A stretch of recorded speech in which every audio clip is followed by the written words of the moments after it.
Hola, bienvenido y bienvenida a nuestro canal y a una nueva reunión virtual del Ministerio Gracia y Verdad.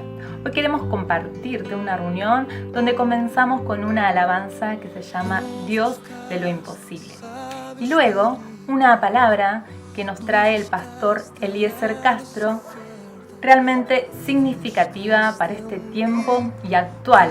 Así que te animo a que abras tu corazón, puedas adorar el nombre de Dios, puedas escuchar su voz y puedas compartirle a otro este video si te gustó. Ponele like y nos vemos la próxima. Que Dios te bendiga.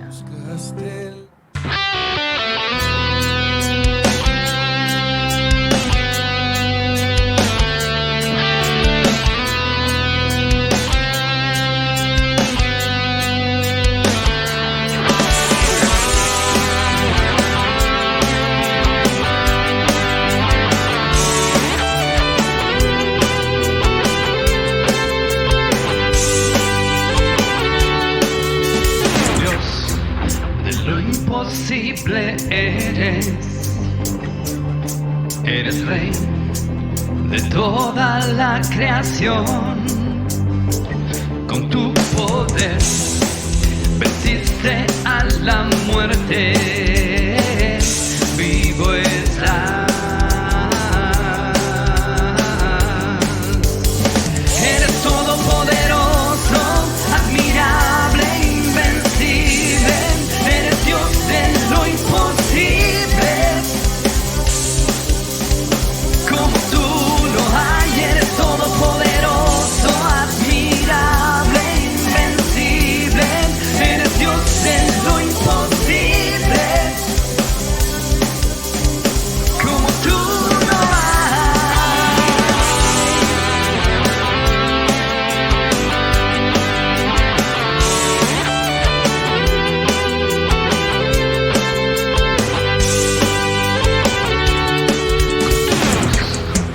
La oscuridad se aleja con tu voz, calmas la tempestad.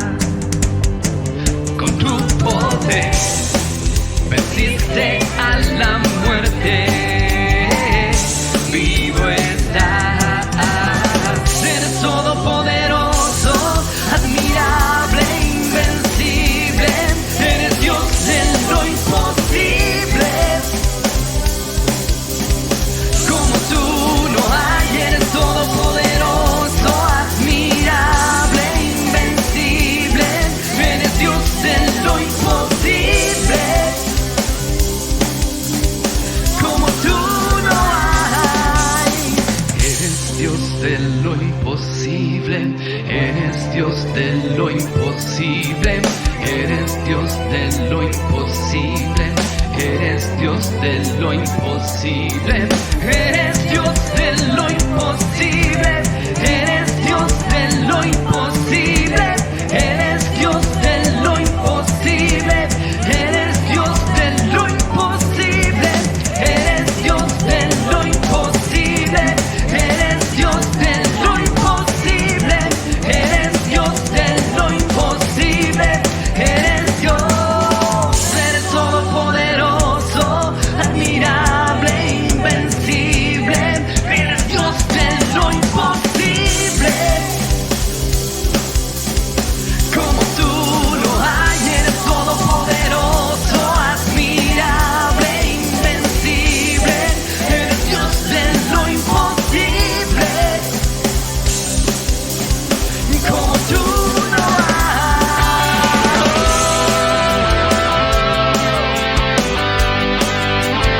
Como tú no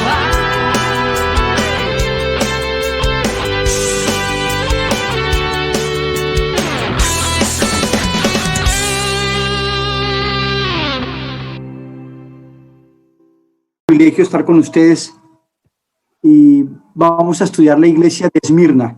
Me acompañan, por favor, Apocalipsis capítulo 2, versículo 8. Apocalipsis capítulo 2, versículo 8. El nombre Esmirna significa amarga y se relaciona con la palabra mirra. Era una planta muy conocida porque era una planta que crecía en aquel lugar. mirra, amargura, Esmirna. Creo que el primer día que les compartí cuando hablé a la iglesia, les hablé de un hombre que era de esta iglesia, el discípulo del apóstol Juan, Policarpo.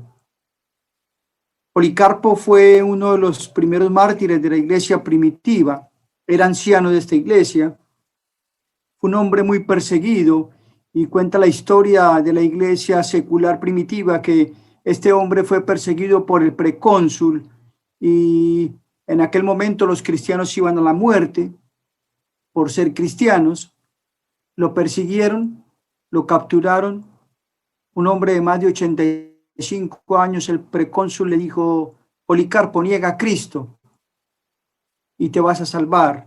Policarpo le respondió, durante más de 85 años le he servido, ningún mal me ha hecho. ¿Cómo habría yo de negarle? El precónsul le dijo de nuevo, le dijo, vamos a prender la hoguera. Si no niegas a Cristo vas a morir allí. Y Policarpo le respondió, le dijo, el fuego de esa hoguera se apagará en pocos minutos, pero el fuego del infierno en la segunda muerte no.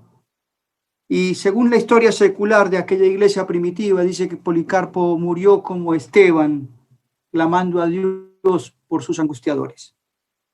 Y la iglesia de Esmirna era una iglesia perseguida, como las 7 iglesias, recuerden. Es un mensaje para 7 iglesias en aquel momento. Dios las eligió en su soberanía, 7 iglesias de Asia Menor. No eran las más importantes, por así decirlo, porque estaba Tesalónica, la iglesia de Colosenses, pero Dios eligió estas 7, en su sabiduría y en su soberanía. Pero también es un mensaje para la iglesia de todos los tiempos, pero como dijo mi hermana, es un mensaje para nuestro corazón hoy, y hoy más que nunca. Entonces, que sea lo principal. Versículo 8, y escribe al ángel de la iglesia en Esmirna, el primero y el postrero, el que estuvo muerto y vivió, dice esto: yo conozco tus obras y tu tribulación y tu pobreza, pero tú eres rico. Y la blasfemia de los que se dicen ser judíos y no lo son, sino sinagoga de Satanás. No temas en nada lo que vas a padecer.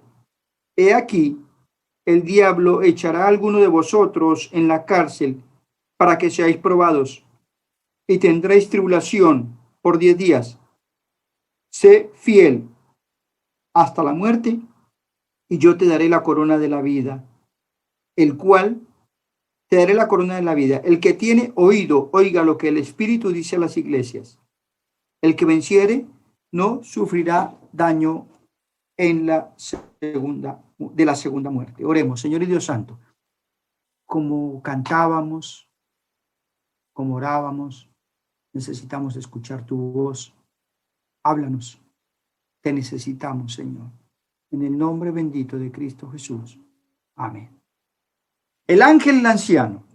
Esmirna, la Izmir actual, situada en la costa de Asia Menor.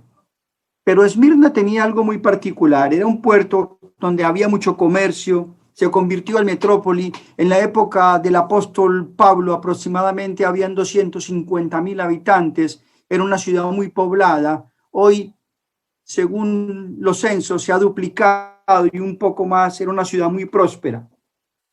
Era una ciudad que pertenecía y tenía que rendir cuentas a Roma. En lo político, en el año 195 a.C., se construyó el templo a la diosa Roma. En el año 26 después de Cristo, el culto al emperador formó parte de aquellas ciudades. El culto al emperador, en aquel momento estaba Tiberio. Entonces, la gente de Esmirna ya pensaba, como pensaban los romanos, de que el emperador era una divinidad y como tal merecía su alabanza. Ahora, Esmirna se conocía como la corona de Esmirna. ¿Vieron que habla de corona? ¿Por qué? ¿Por qué se habla? Porque los edificios de aquel lugar poseían un aspecto simétrico que formaban una corona. Era una ciudad muy, muy famosa en aquel tiempo, pero en aquel lugar había una iglesia local de creyentes que posiblemente nacieron después de Hechos capítulo 2, cuando nació la iglesia. Entonces llegaron creyentes a aquel lugar y florecía una iglesia perseguida. ¿Por qué? Porque también había una sinagoga. Y ustedes recuerden que cuando Pablo llegaba a predicar, siempre llegaba a predicar a la sinagoga, para predicarles el evangelio a los judíos. Pero aquellos judíos perseguían a los cristianos, perseguían, blasfemaban de ellos y muchas veces fueron instrumento del diablo, porque también apoyaron a los gobernadores romanos con blasfemias, con mentiras, para que persiguieran a los cristianos. Y los miembros de la iglesia local eran pobres ante los ojos humanos, pero ante Dios eran ricos. Esta ciudad, dice la Escritura, vamos a ver la presentación de Cristo. Les hablé un poquito de la ciudad. ¿Cómo se presenta Cristo? Se presenta como el primero y el postrero, el que estuvo muerto, dice, y vivió. ¿Por qué se presenta así? Se presenta así porque aquella iglesia necesitaba ver que era un Dios que había vencido la muerte. Se presenta como el primero y el postrero, el eterno Dios, el alfa, el omega, el que no tiene principio ni fin, el que les va a dar la seguridad de una eternidad. Se presenta como el eterno, el que siempre ha existido, pero también se presenta como el que estuvo muerto, dice, y vivió. Jesús no murió, sino que fue muerto por aquellos hombres rebeldes, pero en el designio de Dios, porque tenía que morir por nuestros pecados. Fue muerto, por eso el apóstol Pedro en Hechos capítulo 2 le dice a en el momento en que habló al Sanedrín y a aquellos judíos, le dice, ustedes mataron al autor de la vida, pero Dios le ha hecho Señor y Cristo. Dios le ha hecho Señor y Mesías, el ungido. El Mesías prometido a Israel tuvo que morir en la cruz, pero el Mesías prometido resucitó al tercer día, que fue lo que le hablé el primer domingo que compartí el evangelio allí con ustedes. Es un Cristo que venció la muerte, se presenta como el Dios vivo, el que estuvo muerto. ¿Por qué se presenta así? Porque algunos creyentes de Esmirna, como Policarpo, tenían que morir por causa del evangelio. Y ellos necesitaban tener la seguridad de la eternidad. Iban a dar su vida por causa del testimonio. Y era importante que el Señor que venció la muerte, y como cantábamos la primera canción que cantamos, Él tiene el poder, porque es un Dios vivo, animarlos. Pase lo que pase, les habla un Dios eterno y un Dios vivo. Pero la alabanza y los elogios, versículo 9, yo conozco. Recuerden el yo conozco. No es el conocimiento experimental, sino el conocimiento de ojos de llama de fuego del Señor que aún conoce nuestras intenciones. Recuerden siempre el salmista. Aún no está la palabra en mi boca y tú ya la sabes toda. Tú ya sabes, Señor. Aún no está la palabra en mi boca y ya sabes. Nada. Es el que discierne los pensamientos, las intenciones del corazón. Conoce nuestro corazón mejor de lo que lo conocemos nosotros mismos. A Él no se escapa nada. Y esa es la palabra yo conozco. ¿Qué conoce? Tus obras. Conocía las obras de aquella iglesia. Pero ¿cómo eran esas obras? Dice, eran obras en medio de la tribulación y tu tribulación. Es interesante ese término tribulación, es una palabra muy intensa. Es una palabra muy intensa para referirse al sufrimiento que estaba viviendo esta gente, pero no era un sufrimiento transitorio por la hostilidad que presentaba, sino era un sufrimiento de una manera continua, expresa, que estaban siendo aplastados, afligidos, sufrimiento intenso y una calamidad producida por el hambre. Me hizo pensar en Lamentaciones. Me hizo pensar en el asedio a Jerusalén cuando el profeta Jeremías escribió el libro de Lamentaciones.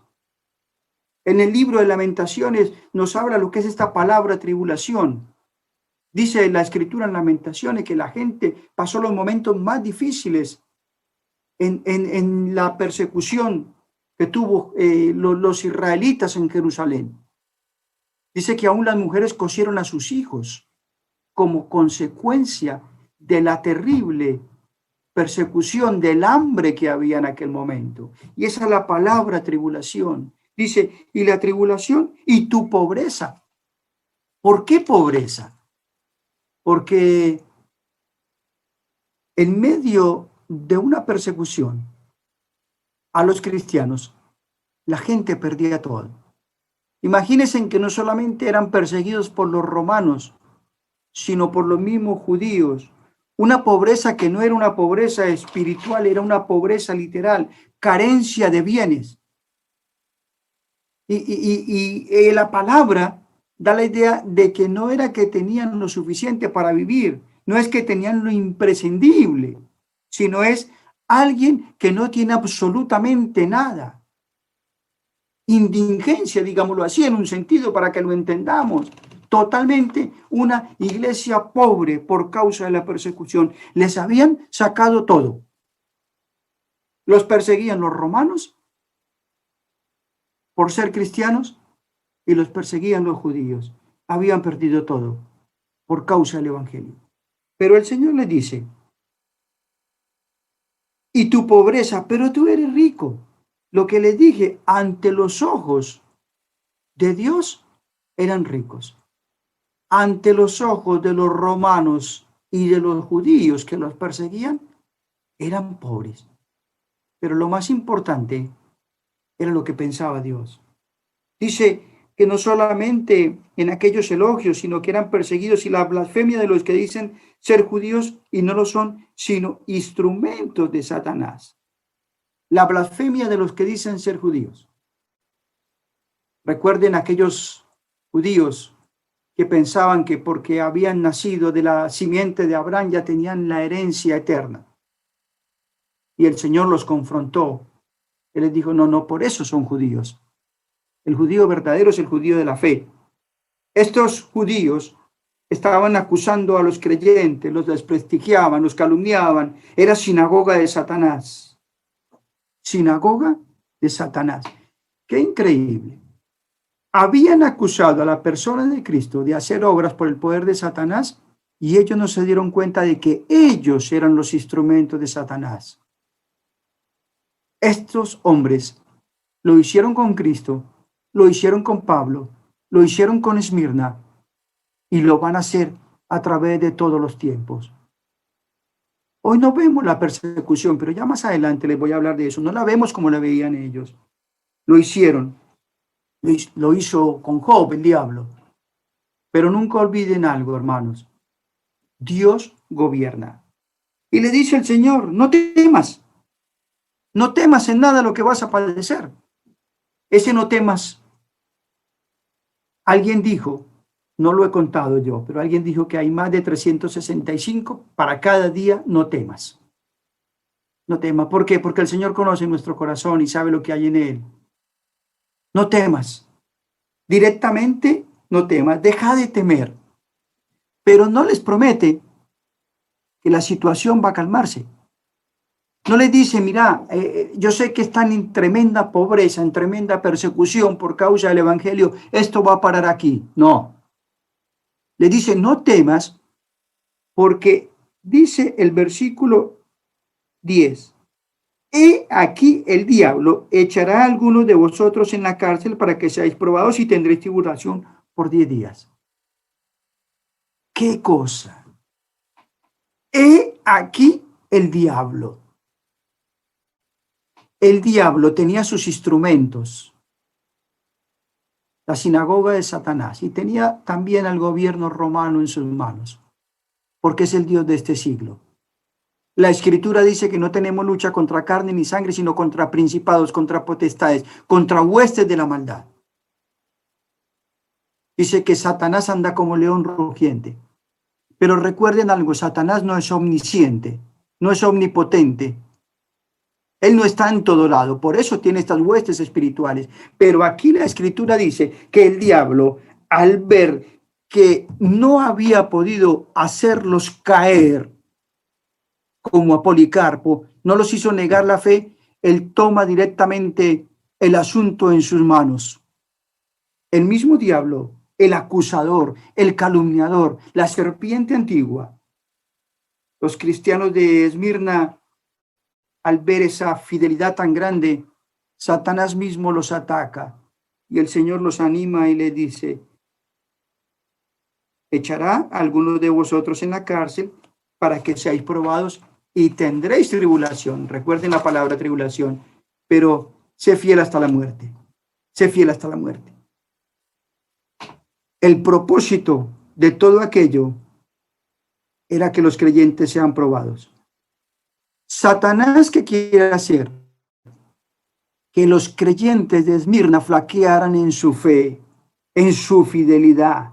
Lo intentó en todos los tiempos y lo sigue intentando de todas las formas y maneras, porque no es la caricatura que nos presentan muchas veces con el diablo. Vieron que parecería que fuera un chiste y a veces lo tomamos así. Lo sigue intentando, pero Dios, en su misericordia y en su gracia, lo utiliza para glorificar su nombre y nos llama a ser fieles. Ahora, tenemos que diferenciar dos cosas. La tentación viene de parte del diablo. ¿Qué quiere lograr con la tentación? Sacar lo peor de nosotros. La Escritura dice en Santiago que cada uno es tentado cuando de su propia concupiscencia, de su propia carne es atraído y seducido. Dos términos que se utilizan para la caza y la pesca. ¿Por qué? Porque cuando uno va a pescar, no sé mucho de pesca, pero sí me han explicado que cuando uno va a pescar utiliza diferente carnada dependiendo del tipo de pez. Es esa palabra allí, tentación, la carnadita. Cuando la tira, cuando el pescadito cae allí en el anzuelo, cuando se acerca y se deja atrapar. El diablo sabe cómo atacarnos, sabe qué utilizar para sacar lo peor de nosotros. Recuerden, tenemos tres luchas contra el mundo, como sistema, no mundo en la palabra que me entienden, mundo como sistema, este mundo que está en las manos del diablo, contra nuestra carne, que es una lucha bastante difícil. Por eso el mismo apóstol Pablo dijo: ¡ay de mí! ¡Ay de mí! Esa batalla personal con la misma carne que tenemos todos. El mundo, la carne y Satanás. Y el diablo utiliza la tentación. Pero recuerden, no es omnisciente ni omnipresente. Ante la tentación nosotros tenemos que huir. Tenemos que ser fieles a Dios. Siempre me queda mi cabeza en aquel hombre José en la casa de Potifar. ¿Cómo habría yo de pecar contra Dios? Vivía la presencia de Dios. Ahora, el diablo en la tentación quiere sacar lo peor de nosotros. No somos tentados de parte de Dios, porque la Escritura dice que Dios no tienta a nadie. Dios no tienta. Dios no nos incita al mal. Eso lo hace la carne, el mundo o Satanás. El diablo nos quiere hacer caer. Ahora, ¿qué utiliza Dios para hacernos crecer? Las pruebas. Algo creo que les hable de eso. ¿Por qué? Porque por medio de las pruebas Dios purifica nuestra fe, produce paciencia y nos protege del pecado. Después les voy a hablar algo en cuanto a eso, pero Dios a través de las pruebas siempre quiere sacar, no como el diablo que quiere sacar lo peor, sino Dios en la prueba quiere sacar lo mejor de nosotros, purificarnos, perfeccionarnos. Y acá a Esmirna le dice: sé fiel Esmirna, sé fiel, tendrás tribulación por 10 días. 10 días literales. Algunos piensan que son 10 años, pero la Escritura dice que son 10 días literales. Y Dios le dice en el versículo 10, finalizando: sé fiel hasta la muerte y yo te daré la corona de vida. Un llamado a la fidelidad. Necesitaban ser fieles. Hay dos pasajes en la Escritura donde está la corona de vida. En Santiago y en este pasaje aquí. Sé fiel hasta la muerte y yo te daré la corona de vida. Fidelidad. Corona de vida, tribunal de Cristo. La corona de la vida es aquella corona prometida a aquellos que soportan la prueba, aquellos que resisten, aquellos que son fieles hasta el último momento. Y el Señor le dice, recibiréis la corona de vida, recibirán la recompensa. Versículo 11. El que tiene oído, oiga lo que el Espíritu dice a las iglesias. El que venciere no sufrirá daño en la segunda muerte. Recuerden algo, las promesas son para todos los creyentes. No sufrirá daño en la segunda muerte. Vimos evangelismo con algunos. La segunda muerte, ¿cuál es? La que está escrita en el libro de Apocalipsis. Los cristianos nacemos 2 veces y morimos solo una. Nacemos 2 veces, cuando nacemos físicamente y nacemos espiritualmente, cuando creímos en Cristo como nuestro Salvador. Y morimos solamente una vez, cuando morimos físicamente, y de pronto no morimos porque de pronto regresa el Señor por su iglesia. Pero el incrédulo solamente nace una vez físicamente, pero va a morir 2 veces, físicamente y espiritualmente, como dice el libro de Apocalipsis. Van a sufrir daño en la segunda muerte. Era una iglesia muy perseguida, pero yo quiero compartirles, ustedes me dirán, pero fue la persecución de Esmirna. Y yo les quiero decir que no solamente Esmirna, quiero que veamos un video, vamos a ver si lo puedo.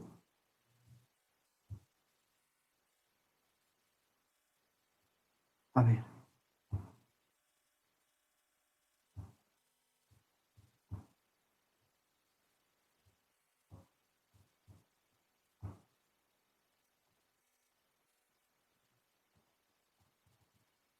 ¿Vieron cuando tiene uno preparado y se va todo?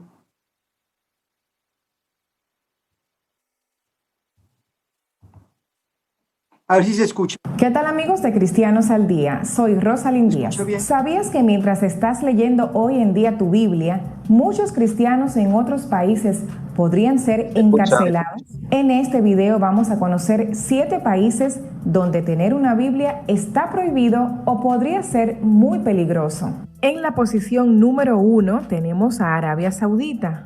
El Islam es la única religión conocida en Arabia Saudita, por lo que los cristianos no pueden reunirse para celebrar cultos y mucho menos portar una Biblia en público. Sin embargo, hay un porcentaje de cristianos, principalmente extranjeros, que residen en Arabia Saudita, realizando reuniones de forma ultra secreta, pero muchos de ellos son arrestados al ser descubiertos. Existen leyes que sancionan a aquellos que distribuyen Biblias o cualquier literatura de una religión distinta al Islam, y el gobierno acostumbra a quemarlas. Número 2. Corea del Norte. Este país encabeza la lista de los países donde se persiguen más a los cristianos. En este estado totalitario, lo único que se les permite a los norcoreanos adorar es al líder de la nación, Kim Jong-un, y ha sido así desde hace 3 generaciones en esta familia. Las Biblias están totalmente prohibidas y aquellos que encuentran con una Biblia son encarcelados, torturados e incluso muertos. Muchos cristianos se encuentran hoy día encerrados en campos de trabajo, sometidos a tareas forzosas, pero además sus familias también sufrirán de la misma forma. Número 3. Somalia. En este país, que se encuentra en África, se estima que un 99% de la población son musulmanes y una minoría de otras religiones son fuertemente perseguidas. En Somalia hay una pequeña cantidad de cristianos, apenas el 0.01% de la población, y son enfrentados a una persecución constante de los islamitas radicales y los funcionarios del gobierno. La prevalencia del grupo extremista islámico Al-Shabaab significa que los creyentes a menudo practican su fe en extremo secreto y no pueden poseer Biblias. Ahora presta atención a la posición número 4 y se trata de Afganistán. Afganistán ocupa el puesto número 2 en la lista de los países que más persiguen a los cristianos. Es un estado islámico por constitución, es decir, que nadie puede practicar otra religión diferente. Oficialmente no existen cristianos en Afganistán, a excepción de algunos que son militares extranjeros, diplomáticos y trabajadores de organizaciones no gubernamentales. También hay algunos cristianos conversos del Islam, pero no pueden vivir su fe públicamente, no pueden tener una Biblia. Si son descubiertos, pueden ser inmediatamente eliminados. En la posición número 5 tenemos a Libia. La religión predominante en Libia es el Islam. Existe un grupo minoritario de cristianos, algunos de ellos conversos del Islam, los cuales se enfrentan a abusos y violencia por su decisión de seguir a Cristo, pero también trabajadores migrantes han sido atacados al descubrir que son cristianos. Libia tiene leyes contra la introducción de Biblias en el idioma árabe en el país. La distribución de Biblias y evangelismo es ilegal.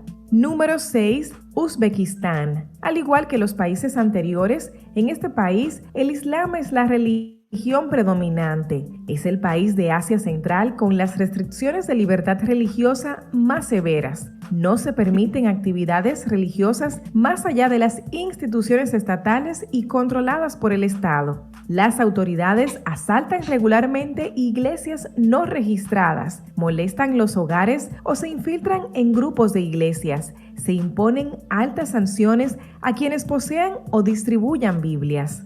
Y finalmente, en la posición número 7 tenemos a Maldivas. En esta hermosa isla, conocida por su turismo de lujo, el Islam es la religión predominante y los ciudadanos no pueden ser cristianos. Solo los cristianos extranjeros pueden practicar su fe en la máxima privacidad. La Constitución de Maldivas dice que aquellos musulmanes que se conviertan al cristianismo serán despojados de su ciudadanía y recibirán sanciones por violar la ley. Esto hace que la presión sea extremadamente alta y que los cristianos se mantengan muy ocultos. Según las estrictas leyes islámicas del país, está prohibida la importación de una Biblia.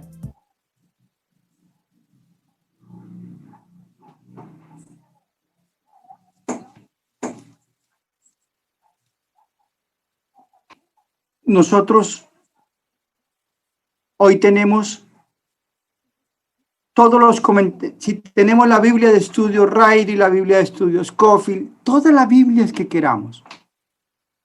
Todos. Tenemos la Biblia en audio, la Biblia, comentarios. Y hay gente que muere por la palabra de Dios. Nosotros a veces no entendemos eso. Y nosotros decimos, de pronto es en el Medio Oriente. Les digo que no. Creo que les compartí en un viaje que estuve en Colombia hace unos años atrás. Estaba en la casa de mi pastor y me presentó una señora y me dijo, quiero que ella te comparta el testimonio. Le dije, bueno, pastor.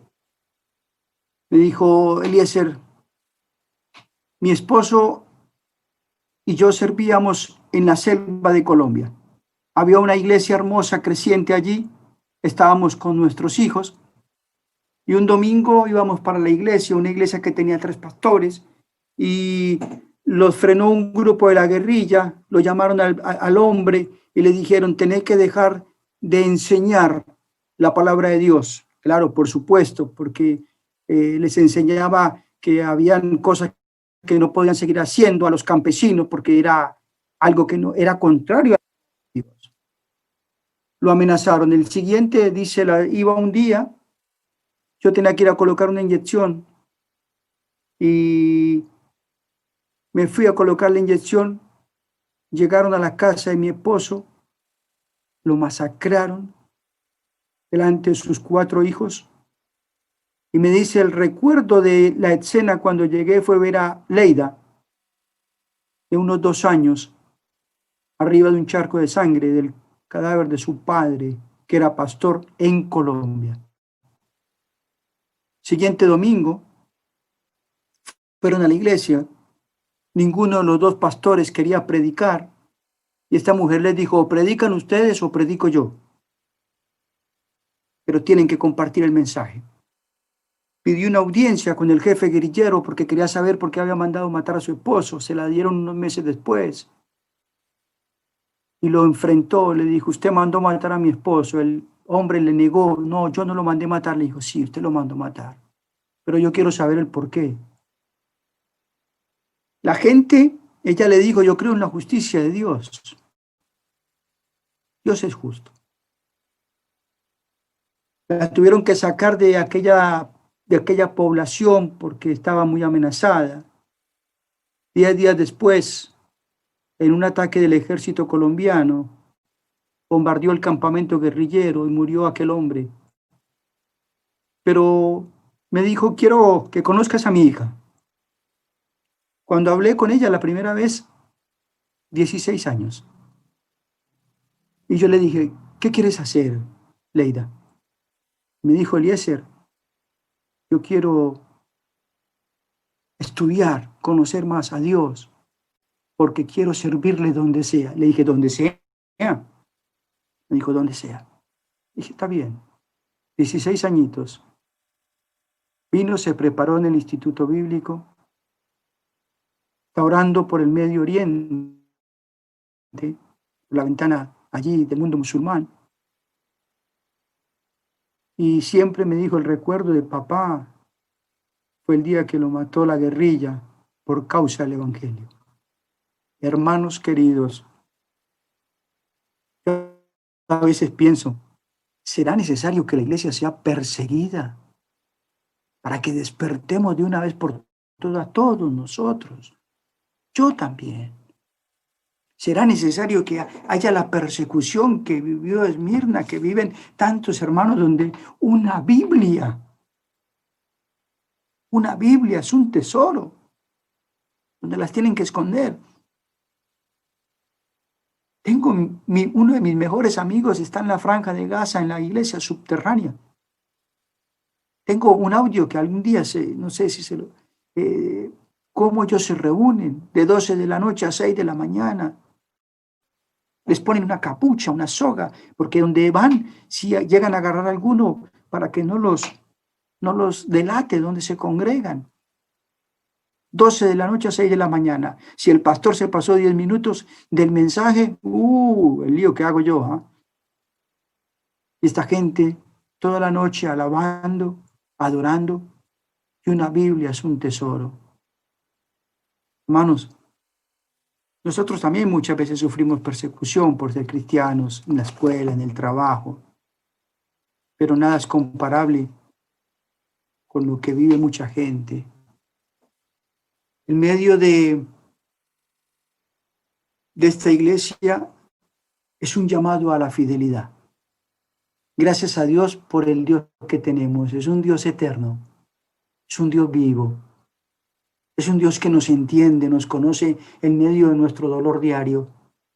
Él sabe lo que vivimos.